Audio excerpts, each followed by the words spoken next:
सुवर्णपुर जिला वीरमहाराजपुर ब्लॉक अंतर्गत सुबलया कल्याण मंडपठारे जगन्नाथ सेनार सदस्यों द्वारा द्वितीय वर्ष रक्तदान शिविर आयोजन होइछि।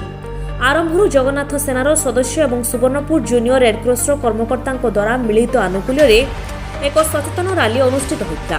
स्थानीय जगन्नाथ मंदिर परिसर रैली बाहरी दैनिक बजार दे समुदाय सुबलया सहर परिक्रमा करते और ग्रामवासी को रक्तदान करने अनुरोध करते।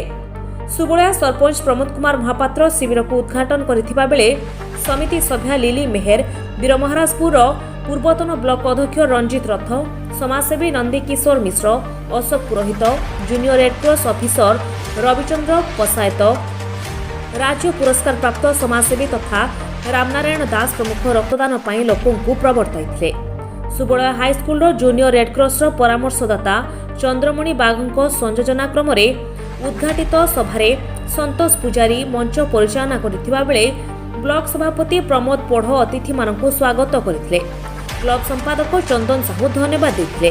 रेडक्रॉस कर्मी चंद्रशेखर महापात्र, गोपेश पंडा, ऋषिकेश चांद, रंजित प्रधान, उपेन्द्र साहू प्रमुख रक्तदाता मानकु उत्साहित करथिले। शिविर में महिला और युवपीढ़ी योगदान बल समुदाय 77 यूनिट रक्त संगृहित होता।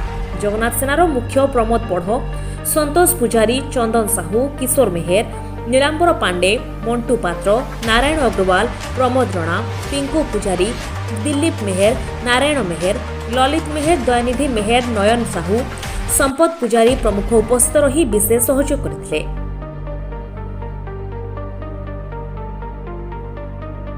सुवर्णपुर जिला प्रतिनिधि प्रहलाद बिहारी दासों रिपोर्ट, जयश्री टीवी।